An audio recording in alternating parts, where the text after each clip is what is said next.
So we have had a very hard couple of days of lambing. So to start out, I was out here doing my morning feeding. Everybody seemed fine. Nobody was showing any signs of labor.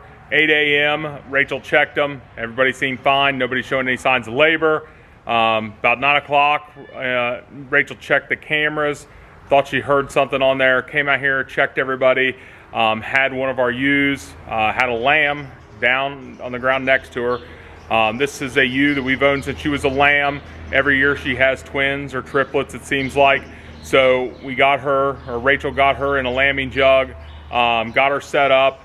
That ewe was actively up, taking care of that lamb, paying attention to it. But Rachel went ahead and gave her space because you wanted to give her a little bit of time. Maybe she was going to have another lamb. She looked to be fine. About an hour later, Rachel checked the camera, noticed that ewe was down, laying on her side in the lambing jug. So she came out here thinking that that ewe was probably in labor again. When she got back out here, she didn't see the lamb in the lambing jug. She looked quickly out into the pen with the rest of the ewes, didn't notice the lamb out there. Climbed in, and that ewe had started to uterine prolapse. She ended up finding the lamb. The ewe was laying on top of it.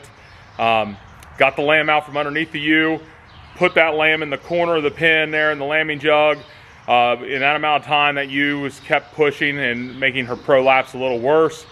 Rachel went ahead and called the vet. The vet was here about 45 minutes to 1 hour after that call. The vet got here. By that time, Rachel was trying everything she could with that ewe, but the ewe was basically actively kept pushing her uterus back out. Rachel and the vet worked on that ewe.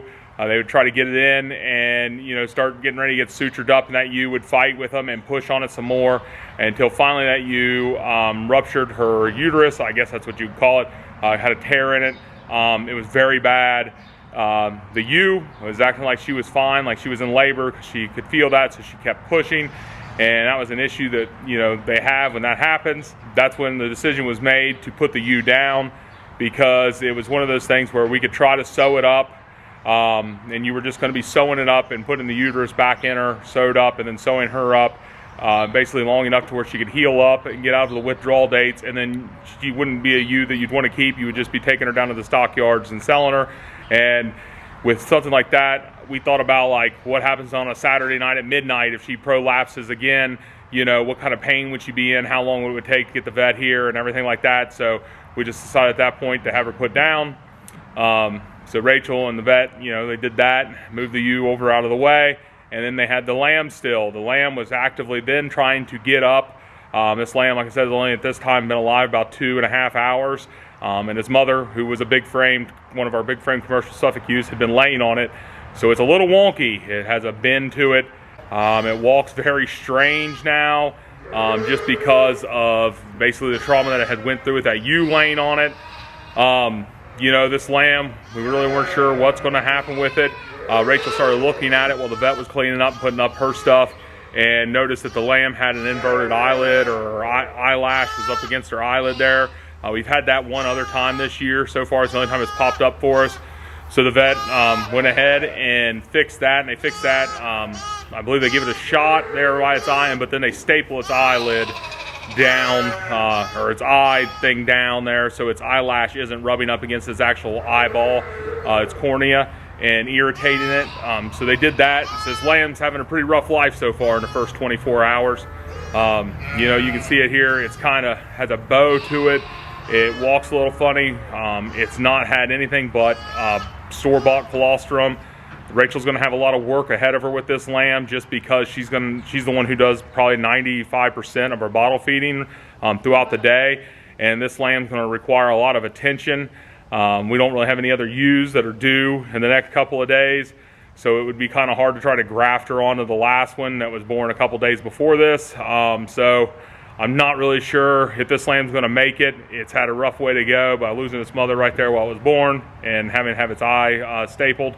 And just basically, it's kind of confused and lost in the world right here in this pen. It's looking around. It really doesn't know what's going on. But then we went and buried that ewe, and when we got back, I noticed this other ewe was acting kind of strange, just kind of hanging away from the feeders, not up against the hay rack, just kind of acting a little, just like she was staring off a little bit in space. So went out, checked her temperature. She has kind of a high temperature. Noticed that she has a little bit of raspiness when she's breathing, so she has some sort of respiratory thing going on. So we kind of stuck her over here in the corner right next to this lamb to keep an eye on her. We gave her some medicine, basically following this respiratory protocol with her. And when I came back out in the barn the next morning, that evening, she seemed to be, I wouldn't say doing better, but she did seem down still. But we've given her the medicine. Usually we see a turnaround in a few hours. Well, the next morning I came back out here in the barn and she was just laying there on the ground. She had passed throughout the night. So there in a 24-hour period, we lost these 2 ewes, and now we have this lamb that seems to be trying to survive, but this ram lamb's going to have a rough way to go just because of, everything that he went through here in the last 24 hours. So we're just going to kind of monitor him, just kind of take care of him, and hopefully he makes it. But right now, I'm not too sure that he will. So it's been 6 days since we lost that ewe and she had that lamb. We've been taking care of that lamb. Rachel's been bottle feeding it, keeping it going. We really weren't sure how it was going to handle, basically life, because after getting laid on, it's kind of walked a little funny. It seems to be shaped a little bit funny for a few days there after that ewe laid on it. So I didn't want to tag it. I didn't want to band it or anything like that until I knew that it was going to be strong enough to basically make it. I didn't want to put it through anything that it didn't need to go through other than for it to just stay alive. So we actually ended up putting him here in this pen, putting a lot of straw up right here in front of this opening for the warming barrel. We haven't had to turn on the lamp or anything. He's been doing pretty good in here by himself. He's up moving around a lot throughout the days. He's very active, which is what we like to see. And, he's just been going inside the barrel to kind of stay out of any drafts in the barn. He makes it pretty warm in there for himself. So we're really happy with the way this lamb's been responding to the bottle. He seems to be growing pretty well and doing pretty well with everything that has gone on in the first 6 days of life. He's made it through this cold stretch pretty well, so I think it's time to go ahead and get him banded and tagged and get a shot. Go on there, little guy. Oh, there we go. I got you. Oh.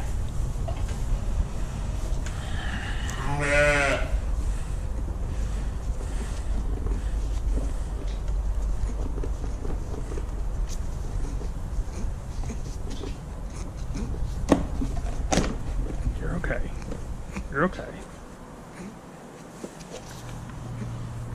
There we go.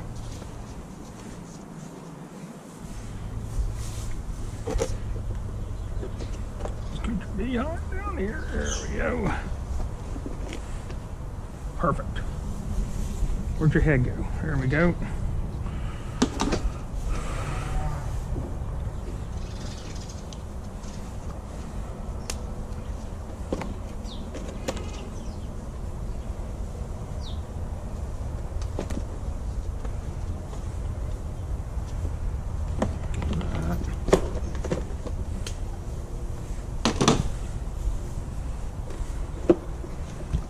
Up.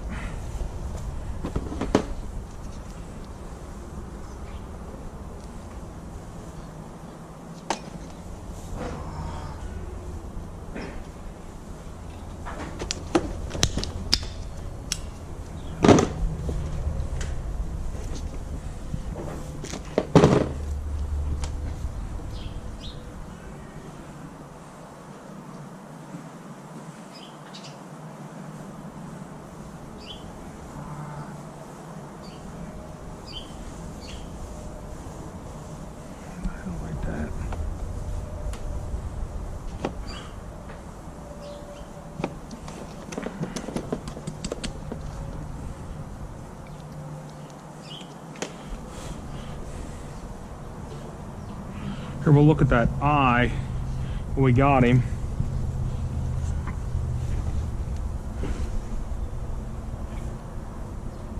You can kind of see there's a couple of staples right there.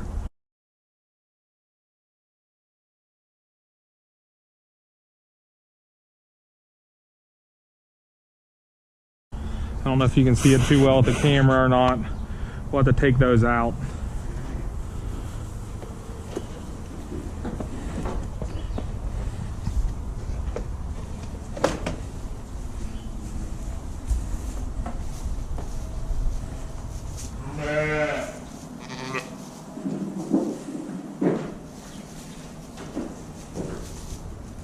So he did really good in that lamb stand. I'm getting more familiar with using this thing, and just for reasons like this, it's nice to be able to get one in there, be able to take care of it without having to worry about him flopping around.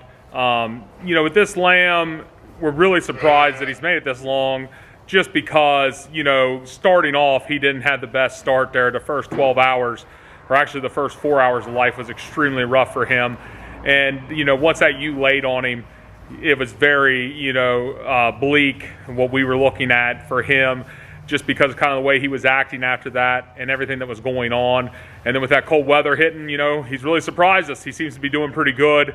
He's going to be continued off by himself, getting bottle fed till he reaches a big enough weight to be incorporated in with the rest of the lambs. But hopefully he makes it to that. We're just going to keep trying our best. Like I said, it's kind of a positive to be wrapping up this week. It's probably been the worst week that we've had here in the farm in a long time. Definitely the worst week that we've experienced with sheep this year so far. So, you know, with this lamb making it this many days and doing as good as he's doing is at least one positive we can look forward to.